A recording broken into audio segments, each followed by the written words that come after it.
Chapter 11. With Deja Thoris.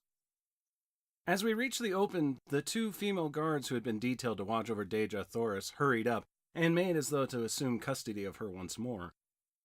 The poor child shrank against me, and I felt her two little hands fold tightly over my arm. Waving the women away, I informed them that Sola would attend the captive hereafter, and I further warned Sarkoja that any more of her cruel attentions bestowed upon Deja Thoris would result in Sarkoja's sudden and painful demise. My threat was unfortunate, and resulted in more harm than good to Deja Thoris, for, as I learned later, men do not kill women upon Mars, nor women men. So, Sarkoja merely gave us an ugly look, and departed to hatch up deviltries against us. I soon found Sola, and explained to her that I wished her to guard Deja Thoris as she had guarded me, that I wished her to find other quarters where they would not be molested by Sarkoja, and I finally informed her that I myself would take up my quarters among the men. Sola glanced at the accoutrements, which were carried in my hand and slung across my shoulder. "You are a great chieftain now, John Carter," she said, "and I must do your bidding, though indeed I am glad to do it under any circumstances. The man whose metal you carry was young, but he was a great warrior, and had by his promotions and kills won his way close to the rank of Tars Tarkas, who, as you know, is second to Lorcas Tomel only. You are 11th. There are but 10 chieftains in this community who rank you in prowess." "And if I should kill Lorcas Tomel?" I asked. "You would be first, John Carter. But you may only win that honor by the will of the entire council that Lorcas Tomel meet you in combat, or should he attack you, you may kill him in self-defense, and thus win first place." I laughed, and changed the subject. I had no particular desire to kill Lorcas Tomel, and less to be Jed among the Tharks. I accompanied Sola and Deja Thoris in a search for new quarters, which we found in a building near the audience chamber and of far more pretentious architecture than our former habitation. We also found in this building real sleeping apartments with ancient beds of highly wrought metal swinging from enormous gold chains depending from the marble ceilings. The decoration of the walls was most elaborate, and unlike the frescoes in the other buildings I had examined, portrayed many human figures in the compositions. These were of people like myself, and of a much lighter color than Deja Thoris. They were clad in graceful, flowing robes, highly ornamented with metal and jewels, and their luxuriant hair was of a beautiful golden and reddish bronze. The men were beardless, and only a few wore arms. The scenes depicted, for the most part, a fair-skinned, fair-haired people at play. Deja Thoris clasped her hands with an exclamation of rapture as she gazed upon these magnificent works of art wrought by a people long extinct, while Sola, on the other hand, apparently did not see them. We decided to use this room on the second floor and overlooking the plaza for Deja Thoris and Sola, and another room adjoining and in the rear for the cooking and supplies. I then dispatched Sola to bring the bedding and such food and utensils as she might need, telling her that I would guard Deja Thoris until her return. As Sola departed, Deja Thoris turned to me with a faint smile. "And whereto then would your prisoner escape, should you leave her, unless it was to follow you and crave your protection, and ask your pardon for the cruel thoughts she has harbored against you these past few days?" "You are right," I answered.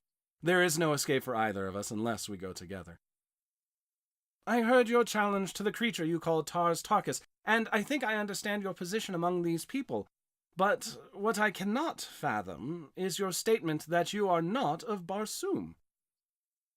"In the name of my first ancestor, then," she continued, "where may you be from? You are like unto my people, and yet so unlike. You speak my language, and yet I heard you tell Tars Tarkas that you had but learned it recently. All Barsoomians speak the same tongue, from the ice-clad south to the ice-clad north, though their written languages differ. Only in the Valley Dor, where the river Is empties into the lost sea of Chorus, is there supposed to be a different language spoken, and, except in the legends of our ancestors, there is no record of a Barsoomian returning up the river Is, from the shores of Chorus in the Valley of Dor. Do not tell me that you have thus returned. They would kill you horribly anywhere upon the surface of Barsoom if that were true. Tell me it is not." Her eyes were filled with a strange, weird light. Her voice was pleading, and her little hands, reached up upon my breast, were pressed against me as though to wring a denial from my very heart. "I do not know your customs, Dejah Thoris, but in my own Virginia a gentleman does not lie to save himself. I am not of Dor. I have never seen the mysterious Is. The lost sea of Chorus is still lost, so far as I am concerned. Do you believe me?" And then it struck me suddenly that I was very anxious that she should believe me. It was not that I feared the results which would follow a general belief that I returned from the Barsoomian heaven or hell, or whatever it was. Why was it, then? Why should I care what she thought? I looked down at her, her beautiful face upturned, and her wonderful eyes opening up the very depth of her soul, and as my eyes met hers, I knew why, and I shuddered.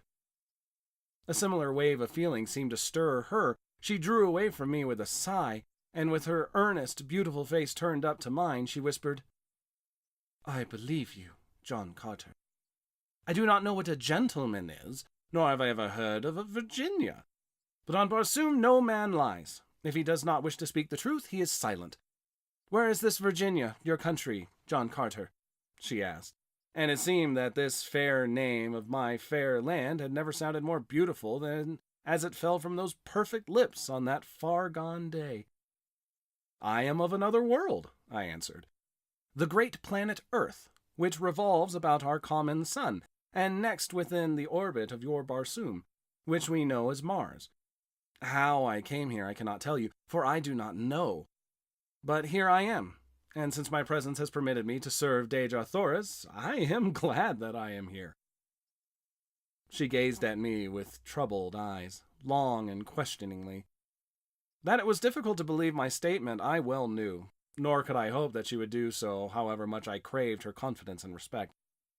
I would much rather not have told her anything of my antecedents, but no man could look into the depths of those eyes and refuse her slightest behest. Finally, she smiled, and, rising, said, "I shall have to believe, even though I cannot understand. I can readily perceive that you are not of the Barsoom of today. You are like us, yet different. But why should I trouble my poor head with such a problem, when my heart tells me that I believe because I wish to believe?" It was good logic, good, earthly, feminine logic, and if it satisfied her, I certainly could pick no flaws in it. As a matter of fact, it was about the only kind of logic that could be brought to bear upon my problem.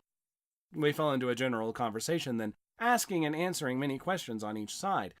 She was curious to learn of the customs of my people and displayed a remarkable knowledge of events on Earth. When I questioned her closely on this seeming familiarity with earthly things, she laughed and cried out, "Why, every schoolboy on Barsoom knows the geography, and much concerning the fauna and flora, as well as the history of your planet, fully as well of his own. Can we not see everything which takes place upon Earth, as you call it? Is it not hanging there in the heavens in plain sight?" This baffled me. I must confess, fully as much as my statements had confounded her, and I told her so. She then explained in general the instruments her people had used and been perfecting for ages, which permit them to throw upon a screen a perfect image of what is transpiring upon any planet and upon many of the stars. These pictures are so perfect in detail that, when photographed and enlarged, objects no greater than a blade of grass may be distinctly recognized. I afterward, in Helium, saw many of these pictures, as well as the instruments which produced them. "If, then, you are so familiar with earthly things," I asked, "why is it that you do not recognize me as identical with the inhabitants of that planet?" She smiled again, as one might in bored indulgence of a questioning child. "Because, John Carter," she replied, "nearly every planet and star having atmospheric conditions at all approaching those of Barsoom shows forms of animal life almost identical with you and me. And further, Earthmen, almost without exception, cover their bodies with strange, unsightly pieces of cloth, and their heads with hideous contraptions, the purpose of which we have been unable to conceive, while you, when found by the Tharkian warriors, were entirely undisfigured and unadorned."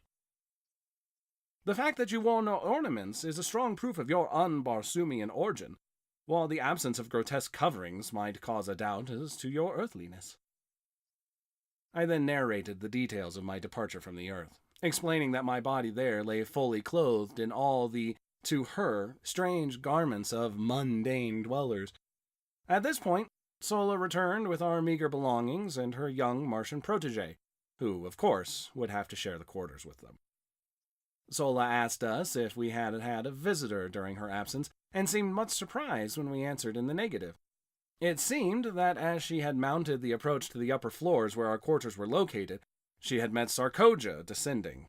We decided that she must have been eavesdropping, but as we could recall nothing of importance that had passed between us, we dismissed the matter as of little consequence, merely promising ourselves to be warned to the utmost caution in the future. Deja Thoris and I then fell to examining the architecture and decorations of the beautiful chambers of the building we were occupying. She told me that these people had presumably flourished over 100,000 years before. They were the early progenitors of her race, but had mixed with the other great race of early Martians, who were very dark, almost black, and also with the reddish-yellow race which had flourished at the same time. These three great divisions of the higher Martians had been forced into a mighty alliance, as the drying up of the Martian seas had compelled them to seek the comparatively few and always diminishing fertile areas, and to defend themselves under new conditions of life against all the wild hordes of green men. Ages of close relationship and intermarrying had resulted in the race of red men, of which Deja Thoris was a fair and beautiful daughter. During the ages of hardships and incessant warring between their own various races, as well as with the green men, and before they had fitted themselves to the changed conditions, much of the high civilization and many of the arts of the fair-haired Martians had become lost. But the red race of today has reached a point where it feels that it is made up in new discoveries, and in a more practical civilization, for all that lies irretrievably buried with the ancient Barsoomians beneath the cloudless intervening ages. These ancient Martians had been a highly cultivated and literary race, but during the vicissitudes of those trying centuries of readjustment to new conditions, not only did their advancement and production cease entirely, but practically all their archives, records, and literature were lost. Deja Thoris related many interesting facts and legends concerning the lost race of noble and kindly people. She said that the city in which we were camping was supposed to have been a center of commerce and culture, known as Korad. It had been built upon a beautiful natural harbor, landlocked by magnificent hills. The little valley on the west, in front of the city, she explained, was all that remained of the harbor, while the pass through the hills to the old sea bottom had been the channel through which the shipping passed up to the city's gates. The shores of the ancient seas were dotted with just such cities, and lesser ones, in diminishing numbers, were to be found converging toward the center of the oceans, as the people had found it necessary to follow the receding waters, until necessity had forced upon them their ultimate salvation, the so-called Martian canals. We had been so engrossed in exploration of the building and in our conversation that it was late in the afternoon before we realized it. We were brought back to a realization of our present conditions by a messenger, bearing a summons from Lorquas Tomel, directing me to appear before him forthwith. Bidding Deja Thoris and Sola farewell, and commanding Woola to remain on guard, I hastened to the audience chamber, where I found Lorquas Tomel and Tars Tarkus seated upon the rostrum. Chapter 12. A Prisoner with Power. As I entered and saluted, Lorquas Tomel signaled me to advance, and, fixing his great, hideous eyes upon me, addressed me thus. "You have been with us a few days, yet during that time you have, by your prowess, won a high position among us. Be that as it may, you are not one of us. You owe us no allegiance. Your position is a peculiar one," he continued. "You are a prisoner, and yet you give commands, which must be obeyed. You are an alien, and yet you are a Tharkian chieftain. You are a midget, and yet you can kill a mighty warrior with one blow of your fist. And now you are reported to have been plotting to escape with another prisoner of another race. A prisoner who, from her own admission, half believes you are returned from the Valley of Dor. Either one of these accusations, if proved, would be sufficient grounds for your execution. But we are a just people, and you shall have a trial on our return to Thark, if Tal Hajas so commands. But, he continued in his fierce guttural tones, if you run off with the red girl, it is I who shall have to account to Tal Hajas. It is I who shall have to face Tars Tarkas and either demonstrate my right to command, or the metal from my dead carcass will go to a better man. For such is the custom of the Tharks. I have no quarrel with Tars Tarkas. Together we rule supreme, the greatest of the lesser communities among the green men. We do not wish to fight between ourselves, and so if you were dead, John Carter, I should be glad. Under two conditions only, however, may you be killed by us without orders from Tal Hajas. In personal combat and self-defense, should you attack one of us, or were you apprehended in an attempt to escape? As a matter of justice, I must warn you that we only await one of those two excuses for ridding ourselves of so great a responsibility. The safe delivery of the Red Girl to Tal Hajas is of the greatest importance. Not in 1,000 years have the Tharks made such a capture. She is the granddaughter of the greatest of the Red Jedaks, who is also our bitterest enemy. I have spoken. The Red Girl told us that we were without the softer sentiments of humanity, but we are a just and truthful race. You may go. Turning, I left the audience chamber. So this was the beginning of Sarkoja's persecution. I knew that none other could be responsible for this report which had reached the ears of Lorquas Tomel so quickly, and now I recalled those portions of our conversation which had touched upon escape and upon my origin. Sarkoja was, at this time, Tars Tarkas' oldest and most trusted female. As such, she was a mighty power behind the throne. For no warrior had the confidence of Lorquas Tomel to such an extent as did his ablest lieutenant, Tars Tarkas. However, instead of putting thoughts of possible escape from my mind, my audience with Lorquas Tomel only served to center my every faculty on this subject. Now, more than before, the absolute necessity for escape, in so far as Dejah Thoris was concerned, was impressed upon me, for I was convinced that some horrible fate awaited her at the headquarters of Tal Hajas. As described by Sola, this monster was the exaggerated personification of all the ages of cruelty, ferocity, and brutality from which he had descended. Cold, cunning, calculating. He was also, in marked contrast to most of his fellows, a slave to that brute passion which the waning demands for procreation upon their dying planet has almost stilled in the Martian breast. The thought that the divine Dejah Thoris might fall into the clutches of such an abysmal atavism started the cold sweat upon me. Far better that we saved friendly bullets for ourselves at the last moment, as did those brave frontier women of my lost land who took their own lives rather than fall into the hands of the Indian braves. As I wandered about the plaza, lost in my gloomy forebodings, Tars Tarkas approached me on his way from the audience chamber.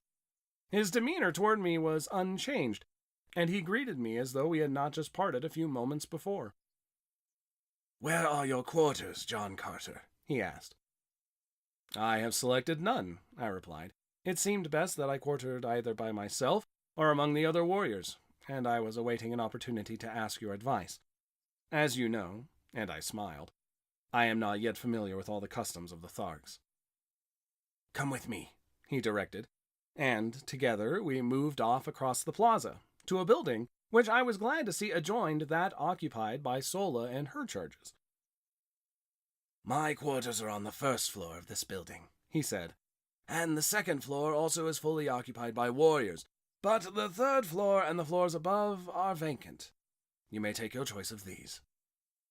"I understand," he continued, "that you have given up your woman to the Red Prisoner. Well, as you have said, your ways are not our ways. But you can fight well enough to do about as you please, and so, if you wish to give your woman to a captive, it is your own affair. But as a chieftain, you should have those to serve you, and in accordance with our customs, you may select any or all the females from the retinues of the chieftains whose metal you now wear." I thanked him, but assured him that I could get along very nicely without assistance, except in the matter of preparing food, and so he promised to send women to me for this purpose, and also for the care of my arms and the manufacture of my ammunition, which he said would be necessary. I suggested that they might also bring some of the sleeping silks and furs, which belonged to me as spoils of combat, for the nights were cold and I had none of my own. He promised to do so, and departed.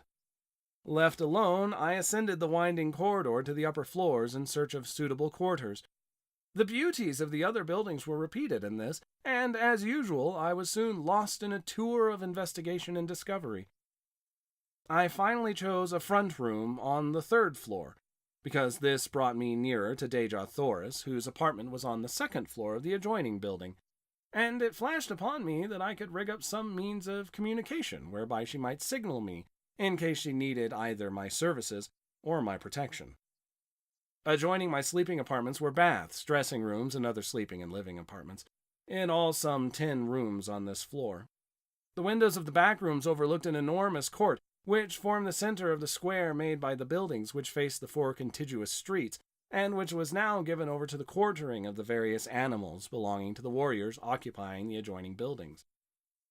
While the court was entirely overgrown with the yellow moss-like vegetation, which blankets practically the entire surface of Mars, yet numerous fountains, statuary, benches, and pergola-like contraptions bore witness to the beauty which the court must have presented in bygone times, when graced by the fair-haired, laughing people whom stern and unalterable cosmic laws had driven not only from their homes, but from all except the vague legends of their descendants. One could easily picture the gorgeous foliage of the luxuriant Martian vegetation which once filled this scene with life and color, the graceful figures of the beautiful women, the straight and handsome men, the happy frolicking children, all sunlight, happiness, and peace.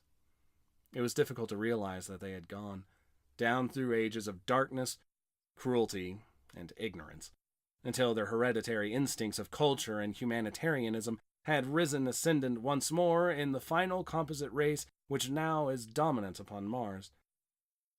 My thoughts were cut short by the advent of several young females bearing loads of weapons, silks, furs, jewels, cooking utensils, and casks of food and drink, including considerable loot from the aircraft. All this, it seemed, had been the property of the 2 chieftains I had slain, and now, by the customs of the Tharks, it had become mine. At my direction, they placed the stuff in one of the back rooms and then departed, only to return with a second load, which they advised me constituted the balance of my goods. On the second trip, they were accompanied by 10 or 15 other women and youths, who, it seemed, formed the retinues of the 2 chieftains. They were not their families, nor their wives, nor their servants. The relationship was peculiar, and so unlike anything known to us that it is most difficult to describe. All property among the Green Martians is owned in common by the community, except the personal weapons, ornaments, and sleeping silks and furs of the individuals. These alone can one claim undisputed right to, nor may he accumulate more of these than there are required for his actual needs. The surplus he holds merely as custodian, and it is passed on to the younger members of the community as necessity demands. The women and children of a man's retinue may be likened to a military unit, for which he is responsible in various ways, as in matters of instruction, discipline, sustenance, and the exigencies of their continual roamings and their unending strife with other communities and with the Red Martians. His women are in no sense wives. The Green Martians use no word corresponding in meaning with this earthly word. Their mating is a matter of community interest solely, and is directed without reference to natural selection. The Council of Chieftains of each community control the matter as surely as the owner of a Kentucky racing stud directs the scientific breeding of his stock for the improvement of the whole. In theory, it may sound well, as is often the case with theories, But the results of ages of this unnatural practice, coupled with the community interests in the offspring being held paramount to that of the mother, is shown in the cold, cruel creatures and their gloomy, loveless, mirthless existence. It is true that the Green Martians are absolutely virtuous, both men and women, with the exception of such degenerates as Tal Hodges, but better far, a finer balance of human characteristics even at the expense of a slight and occasional loss of chastity. Finding that I must assume responsibility for these creatures, whether I would or not, I made the best of it, and directed them to find quarters on the upper floors, leaving the third floor to me.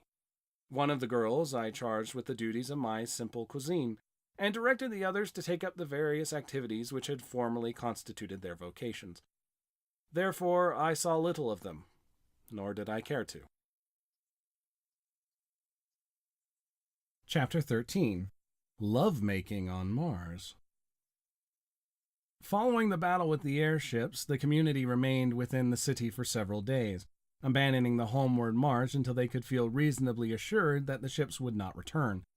For to be caught on the open plains with a cavalcade of chariots and children was far from the desire of even so warlike a people as the Green Martians. During our period of inactivity, Tars Tarkas had instructed me in many of the customs and arts of war familiar to the Tharks, including lessons in riding and guiding the great beasts which bore the warriors. These creatures, which are known as thoats, are as dangerous and vicious as their masters, but when once subdued are sufficiently tractable for the purposes of the Green Martians. 2 of these animals had fallen to me from the warriors whose metal I wore, and in a short time I could handle them quite as well as the native warriors. The method was not at all complicated.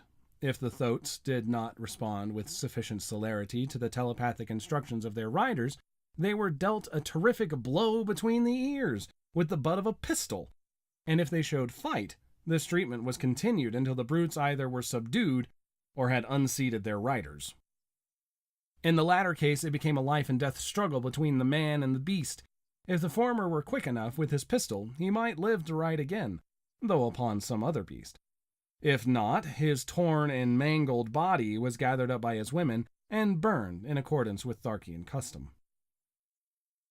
My experience with Woola determined me to attempt the experiment of kindness in my treatment of my thoats.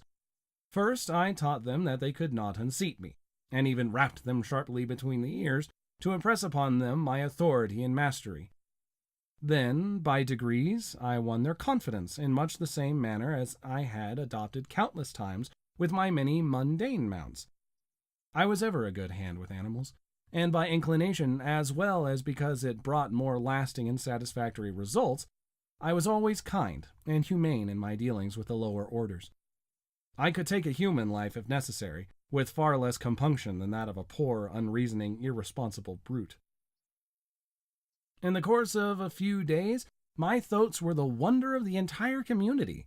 They would follow me like dogs, rubbing their great snouts against my body in awkward evidence of affection, and respond to my every command with an alacrity and docility which caused the Martian warriors to ascribe to me the possession of some earthly power unknown on Mars.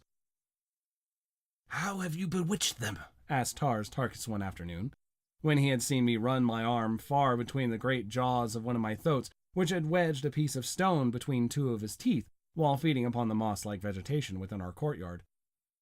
"By kindness," I replied. "You see, Tars Tarkas, the softer sentiments have their value, even to a warrior. In the height of battle, as well as upon the march, I know that my thoats will obey my every command, and therefore my fighting efficiency is enhanced. And I am a better warrior for the reason that I am a kind master. Your other warriors would find it to the advantage of themselves as well as of the community to adopt my methods in this respect. Only a few days since you yourself told me that these great brutes, by the uncertainty of their tempers, often were the means of turning victory into defeat, since at a crucial moment they might elect to unseat and rend their riders." "Show me how you accomplish these results," was Tars Tarkas' only rejoinder. And so I explained as carefully as I could the entire method of training I had adopted with my beasts, and later he had me repeat it before Lor Quastomel and the assembled warriors.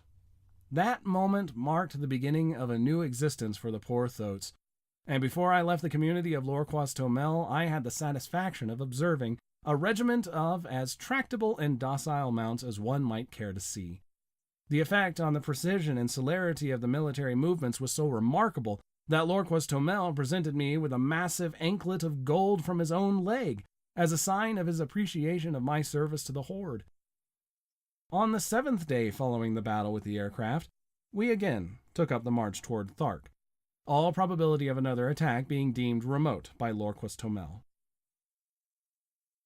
During the days just preceding our departure, I had seen but little of Dejah Thoris, as I had been kept very busy by Tars Tarkas with my lessons in the art of Martian warfare, as well as in the training of my thoats. The few times I had visited her quarters, she had been absent, walking upon the streets with Sola or investigating the buildings in the near vicinity of the plaza. I had warned them against venturing far from the plaza for fear of the great white apes, whose ferocity I was only too well acquainted with. However, since Woola accompanied them on all their excursions, and as Sola was well armed, there was comparatively little cause for fear. On the evening before our departure, I saw them approaching along one of the great avenues which led into the plaza from the east. I advanced to meet them, and telling Sola that I would take responsibility for Dejah Thoris' safekeeping, I directed her to return to her quarters on some trivial errand. I liked and trusted Sola, but for some reason I desired to be alone with Dejah Thoris, who represented to me all that I had left behind upon Earth in agreeable and congenial companionship. There seemed bonds of mutual interest between us as powerful as though we had been born under the same roof rather than upon different planets, hurtling through space some 48 million miles apart. That she shared my sentiments in this respect, I was positive, for on my approach the look of pitiful hopelessness left her sweet countenance to be replaced by a smile of joyful welcome, as she placed her little right hand upon my left shoulder in true red Martian salute. "Sarkoja told Sola that you had become a true Thark," she said, "and that I would now see no more of you than any of the other warriors." "Sarkoja is a liar of the first magnitude," I replied, notwithstanding the proud claim of the Tharks to absolute verity. Dejah Thoris laughed.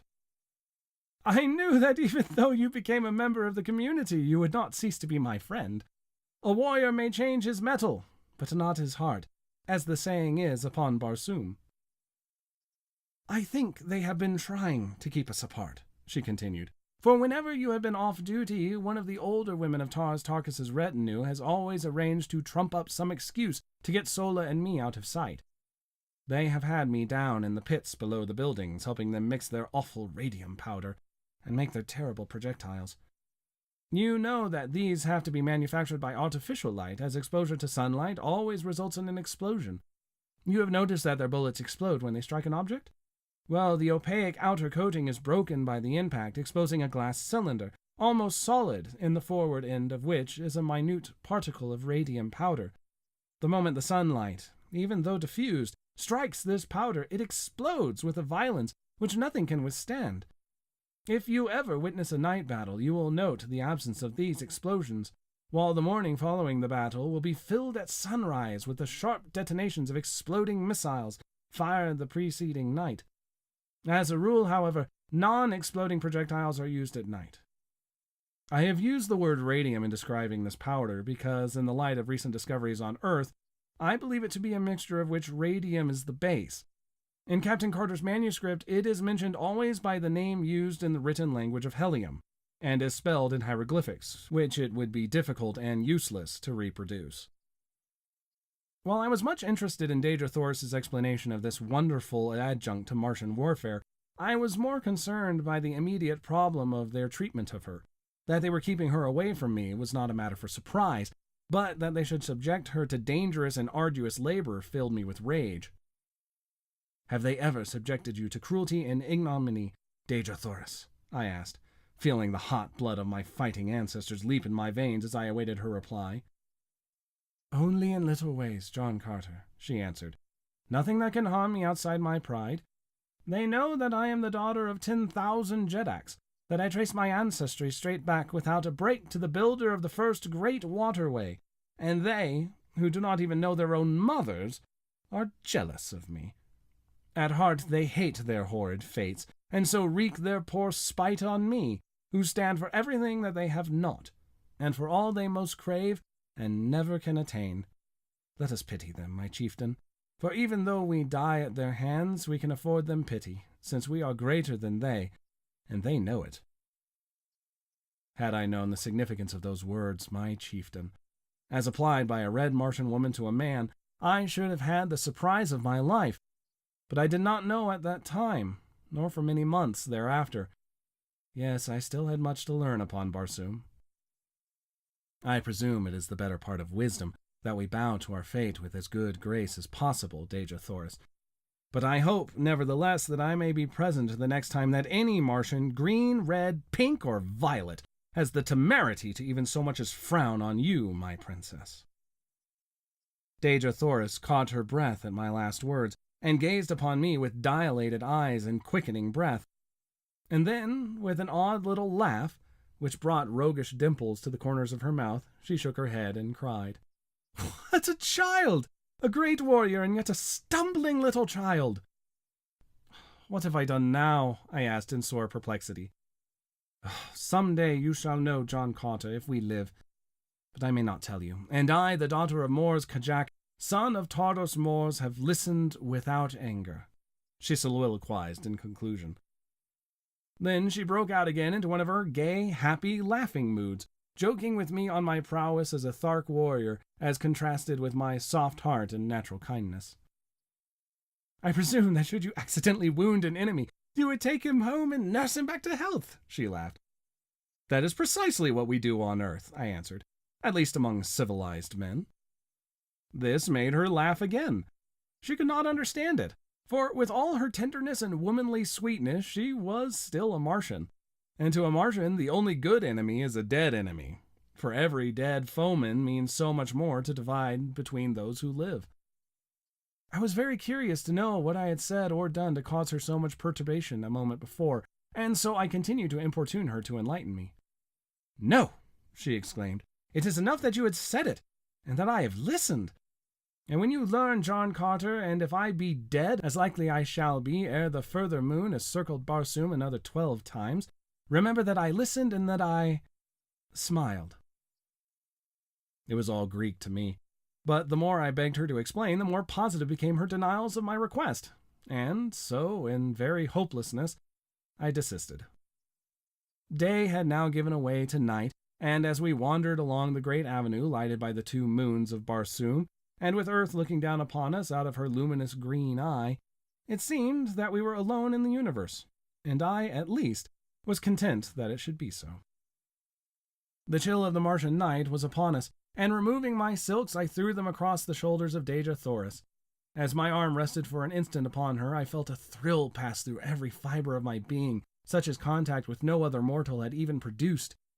And it seemed to me that she had leaned slightly toward me, but of that I was not sure.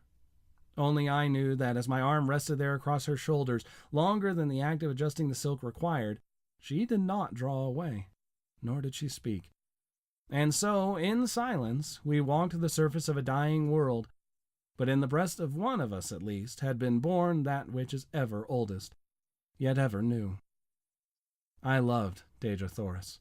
The touch of my arm upon her naked shoulder had spoken to me in words I would not mistake. And I knew that I had loved her since the first moment that my eyes had met hers, that first time in the plaza of the dead city of Korad. Chapter 14. A Duel to the Death. My first impulse was to tell her of my love, and then I thought of the helplessness of her position, wherein I alone could lighten the burdens of her captivity, and protect her in my poor way against the thousands of hereditary enemies she must face upon our arrival at Thark. I could not chance causing her additional pain or sorrow by declaring a love which, in all probability, she did not return. Should I be so indiscreet, her position would be even more unbearable than now, and the thought that she might feel that I was taking advantage of her helplessness to influence her decision was the final argument which sealed my lips. "Why are you so quiet, Dejah Thoris?" I asked. "Possibly you would rather return to Sola and your quarters." "No," she murmured. "I am happy here." I do not know why it is that I should always be happy and contented when you, John Carter, a stranger, are with me. Yet at such times it seems that I am safe, and that with you I shall soon return to my father's court and feel his strong arms about me, and my mother's tears and kisses on my cheek.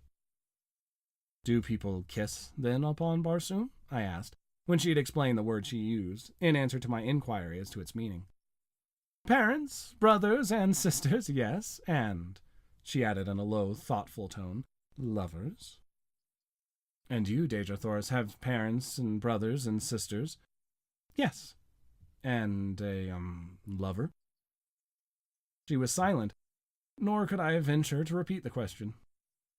The man of Barsoom, she finally ventured, does not ask personal questions of women, except his mother, and the woman he has fought for and won. But I have fought, I started, and then I wished my tongue had been cut from my mouth, for she turned even as I caught myself and ceased, and drawing my silks from her shoulder, she held them out to me, and without a word, and with head held high, she moved with the carriage of the queen she was toward the plaza and the doorway of her quarters. I did not attempt to follow her, other than to see that she reached the building in safety, but directing Woola to accompany her, I turned disconsolately and entered my own house. I sat for hours cross-legged and cross-tempered upon my silks, meditating upon the queer freaks chance plays upon us poor devils of mortals. So this was love. I had escaped it for all the years I had roamed the 5 continents and their encircling seas. In spite of beautiful women and urging opportunity, in spite of a half-desire for love and a constant search for my ideal, it had remained for me to fall furiously and hopelessly in love with a creature from another world, of a species similar possibly, yet not identical with mine.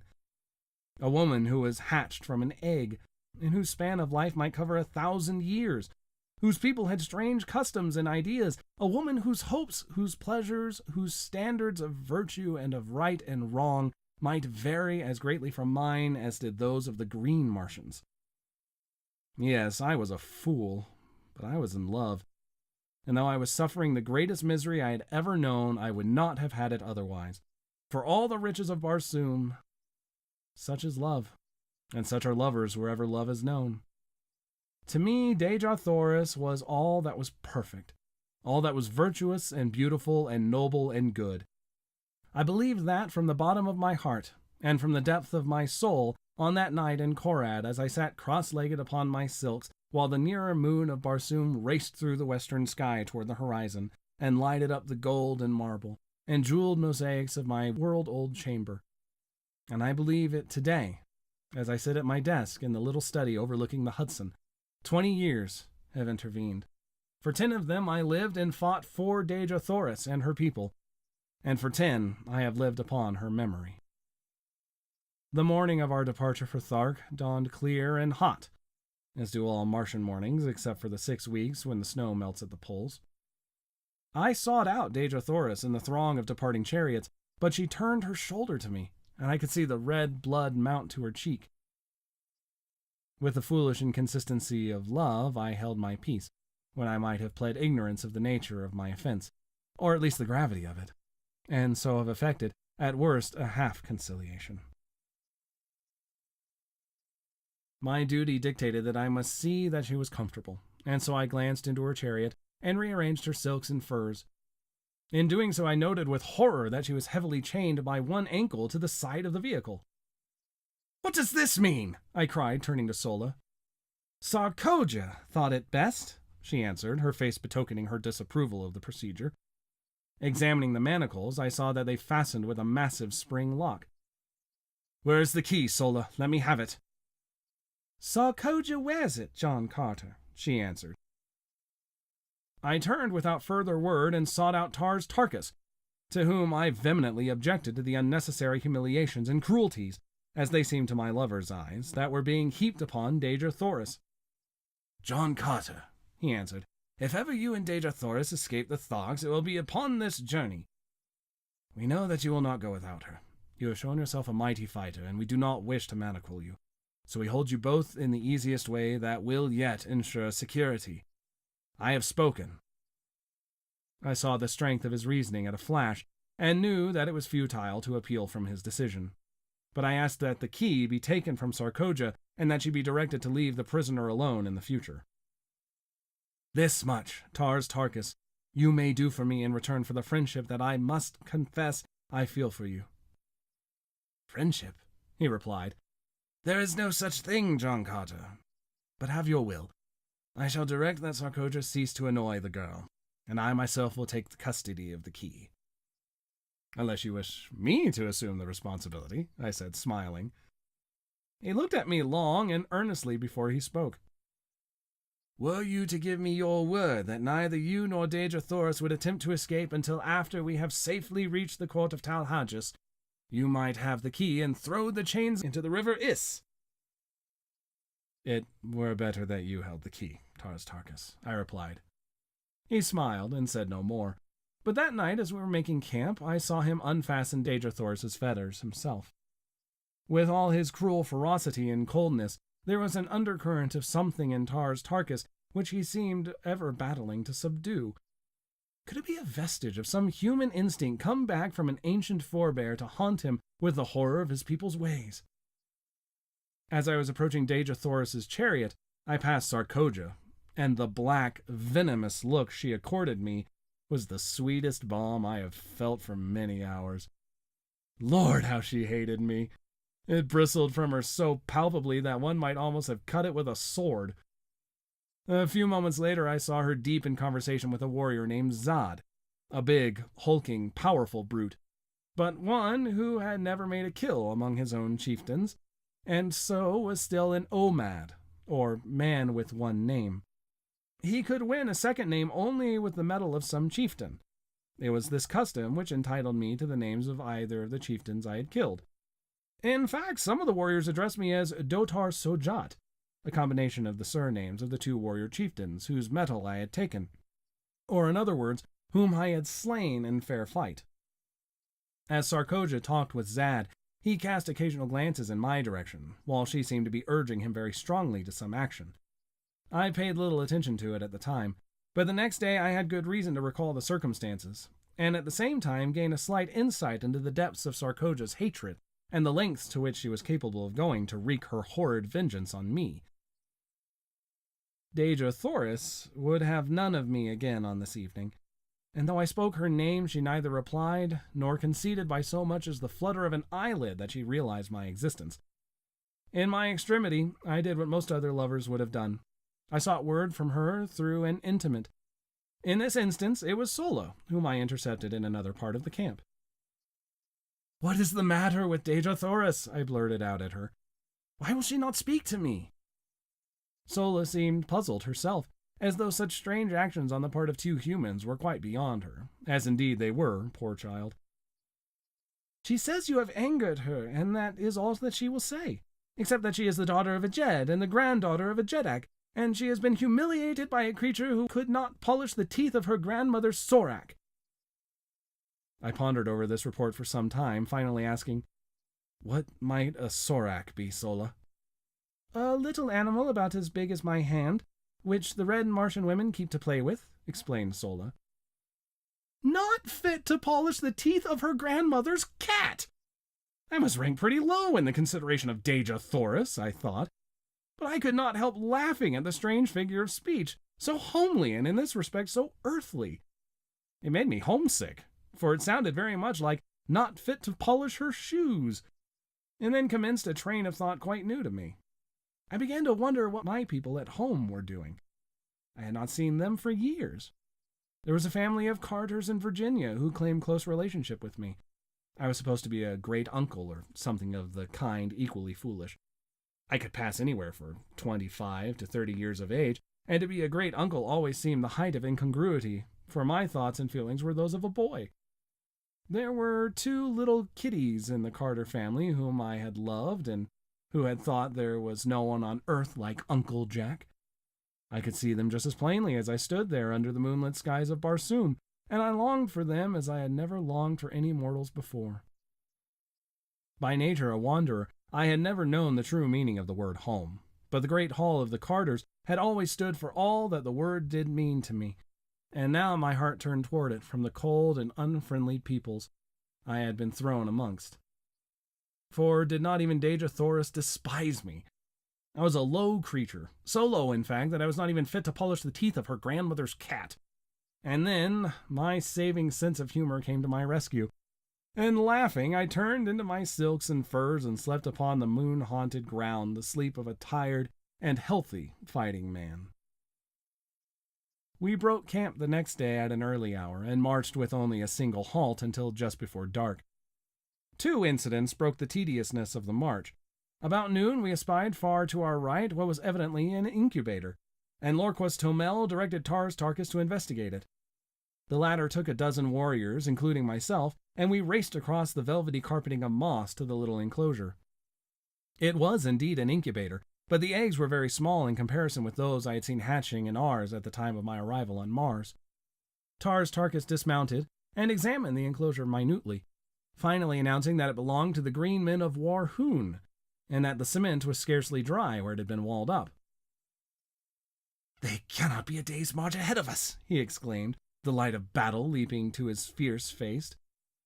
The work at the incubator was short indeed. The warriors tore open the entrance, and a couple of them, crawling in, soon demolished all the eggs with their short swords. Then, remounting, we dashed back to join the cavalcade. During the ride, I took occasion to ask Tars Tarkas if these Warhoon, whose eggs we had destroyed, were a smaller people than his Tharks. "I noticed that their eggs were so much smaller than those I had seen hatching in your incubator," I added. He explained that the eggs had just been placed there, but like all green Martian eggs, they could grow during the 5-year period of incubation until they obtained the size of those I had seen hatching on the day of my arrival on Barsoom. This was indeed an interesting piece of information, for it had always seemed remarkable to me that the green Martian women, large as they were, could bring forth such enormous eggs as I had seen the 4-foot infants emerge from.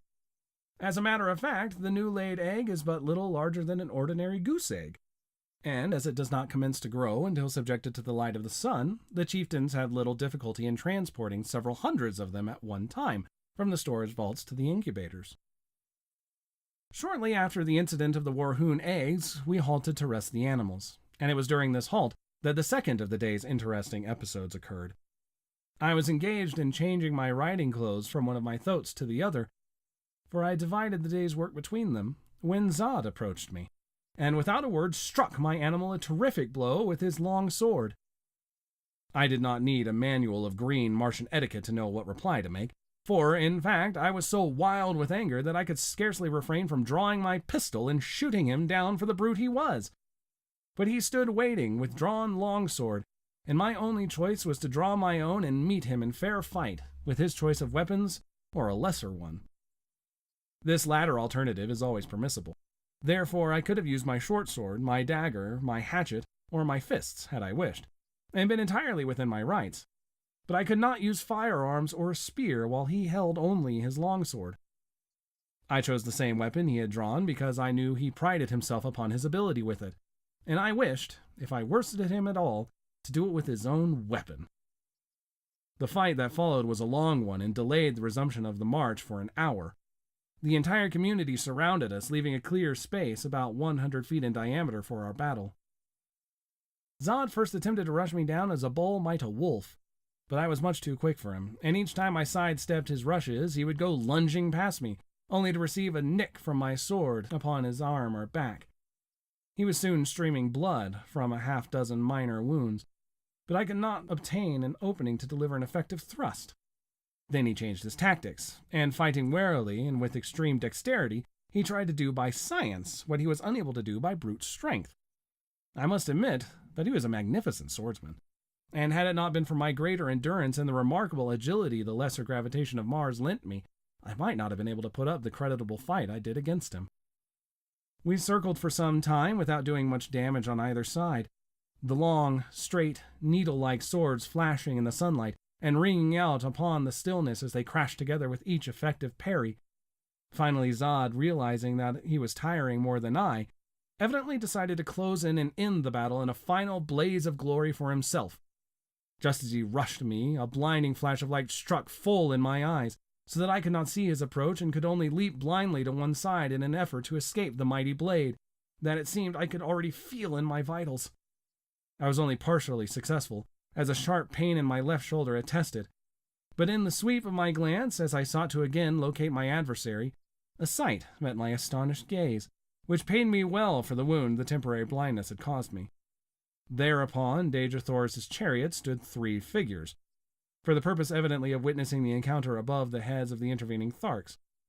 There were Dejah Thoris, Sola, and Sarkoja, and as my fleeting glance swept over them, a little tableau was presented which will stand graven in my memory to the day of my death.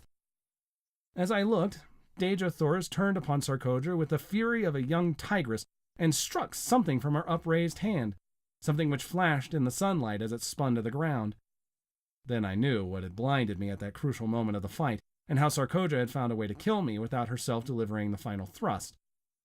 Another thing I saw, too, which almost lost my life for me then and there, for it took my mind for the fraction of an instant entirely from my antagonist.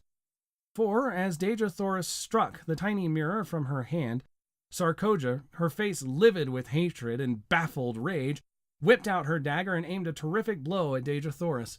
And then Sola, our dear and faithful Sola, sprang between them. The last I saw was the great knife descending upon her shielding breast. My enemy had recovered from his thrust and was making it extremely interesting for me, so I reluctantly gave my attention to the work in hand, but my mind was not upon the battle.